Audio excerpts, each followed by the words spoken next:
so, cause you've been sinning in the city. I know too many troubles, all these lovers got you losing control. You like a drug to me, a luxury, my sugar and gold. I want the good life every good night, you're a hot one to hold.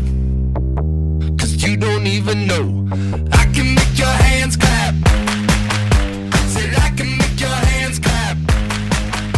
Somebody save your soul, cause you've been sinning in the city. I know too many troubles, all these lovers got you losing control. You like a drug to me, a luxury, my sugar and gold. Hello everybody and welcome to the Ozarks Sports Report podcast. I'm here with the head coach of the Glendale Falcons, Coach Jim Julian. And for today's show, we're going to be doing a season recap with the head coach of the Glendale Falcons, Coach Jim Julian. Recap the season for the Falcons. Glendale finished their season at 21-8 with a District 11 loss in Class 5 to Kickapoo. The losses came to Poplar Bluff, Platte County, Lebanon, Jefferson City, Collinsville, Oklahoma, Joplin, Sedalia, Smith Cotton, and Kickapoo. Coach, what was the main strategy coming into this season for your team?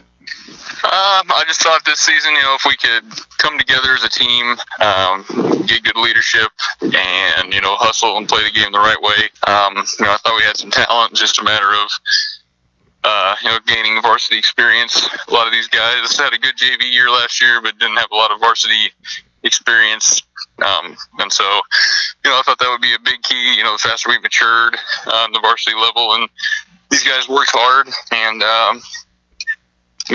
accomplished a lot of goals this year, and there's a testament to their hard work. Now, with their hard work, what was the definition of the 2018 season for your team of the Glendale Falcons? Pitching and defense was kind of our strength all year. So we won a lot of games. Ethan Paschke pitched really well for us. Won a lot of close games. Came back a few times and just had a lot of guys that didn't give up and played the entire game and believed they could win and pulled out some wins and hung on late in games. But they were a gritty group and fought hard till the end, and that's another good attribute to have as a team. Now, with your team fighting hard and delivering those wins, what was the most important win of this season? Had several of them. That Nixa win, district semifinal was a big win.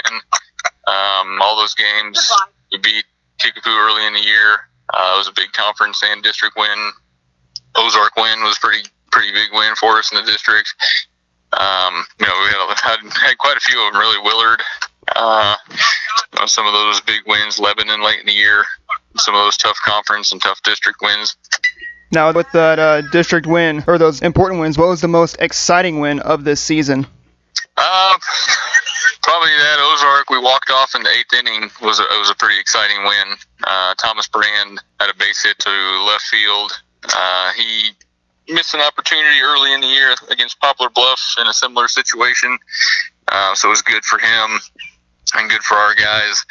To have him walk off there in the 8th inning against a really good team gave him a lot of confidence. He kind of caught fire after that, and I think gave our team a lot of confidence. Now, Thomas Brand, he gave a lot of confidence. Before we go to our next topic, we'd like to mention a few highlights that came around in the season with Glendale. Jim Julian also won a leadoff Coach of the Year award in the state of Missouri from Glendale, and also Ty Wilmsmeyer was also mentioned as the Ozarks Sports Report Player of the Year. He actually won that award through Ozarks Sports Report, known as the Ozarks Sports Report Player of the Year. Now we move on to losses, Coach. What was the most educational loss of this season? Early in the year, our loss to Poplar Bluff, kind of told us a lot about ourselves. They're a pretty good team. It was kind of a back and forth game the whole way. And they beat us in 8 innings, 7-6. And, that kind of, I think, even though it was a loss, kind of showed our guys that they can compete at that varsity level, being early in the year and being a pretty good team.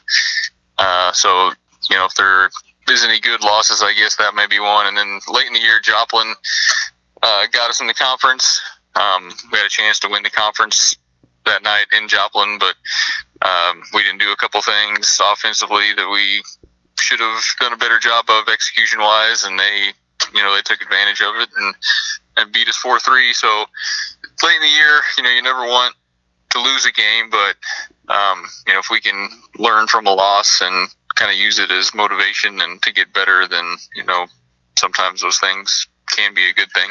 Now, with you guys learning from those losses, what was your most toughest loss or your most disappointing loss of this season? Definitely the district championship game with Kickapoo. They're a good team, but that was a good situation to be in. I felt really good going into that game. But like I said earlier, our pitching and our defense was our strong suits all year. Our offense was kind of sporadic, but pitching and defense was usually there. But our defense kind of let us down in that game and made 6 errors and gave up 2 earned runs and got beat 4-3. But not taking anything away from a good Kickapoo team. They took advantage of it and beat us that night. We're better than we were. But that was pretty disappointing way to end the season. Now moving on to awards, you got the Leadoff Coach of the Year award this season, and also a few players were mentioned in some votings from Ozarks Sports Report. One was Ty Wilmsmeyer, who got the Ozarks Sports Report Player of the Year, and Ethan Paschke, who also was in the voting for the Ozarks Sports Report Pitcher of the Year. What would you say would make those players deserve to be in those votings and deserve to get both of those awards? Well, both those guys, Ethan was probably, one of the best pitchers I saw, not only obviously from our team, but throughout the year. As a pitcher, he mixed speeds with all his pitches, commanded the zone with all his pitches, and was truly a pitcher in the aspect of, thinking his way through hitters and having a game plan with a lineup and things like that and executing it every time out. He dominated a lot of good teams and had a pretty good year. Same thing with Ty. He's just a good all-around player. Very athletic, can play multiple positions, pitch for us as well. One of the better hitters, in the state, in my opinion. Just a hard-working kid, great kid. Never gets really too high, never gets really too low. Just goes about his business and has that quiet confidence that you like in a player. Now coming out of the spring 2018 season into the spring of 2019, what's going to be the main subject? What's going to be the main expectation that you're going to be delivering or teaching for next season? Just kind of build on what we started this year. We've got some holes to fill. Obviously losing some quality seniors this year, so there'll be some spots up for grab, but at the same time, we've got a pretty good core of guys coming back. So just, kind of learning from some mistakes or some setbacks or adversity we had this year and hopefully using it moving forward. Now another question to talk to you about is Joplin is going to be leaving the Ozark Conference. They're going to be moving on to another conference that we don't know or is pending. What's going to be your words to the head coach of the Joplin Eagles on leaving the Ozark Conference and going to another conference? I kind of got to know him a little bit this year, so I hate to see him leave the conference. He was a good guy, or still is a good guy, I guess. Great coach. Joplin got a lot better as the year went on. And so, under his leadership, I think that program is going to do some good things in the near future and just wish him luck, in the years to come. And we're still going to try to play them. We got to add Central since they're in our conference now, but still going to try to play Joplin because it's a good trip. They have a good facility, and their guys play the game the right way. And all their coaches are good guys, and so it's a good quality opponent to play. So just wish them luck in the years to come.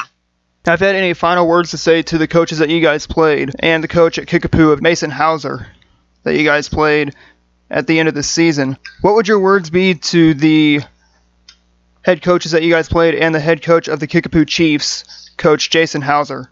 Just, being my first year in the conference, everybody's really welcoming. But, it's a good group of coaches. They're pretty tight-knit, kind of like the Swickle is and a lot of conferences. But, just wish them luck, and except when they're playing the Falcons.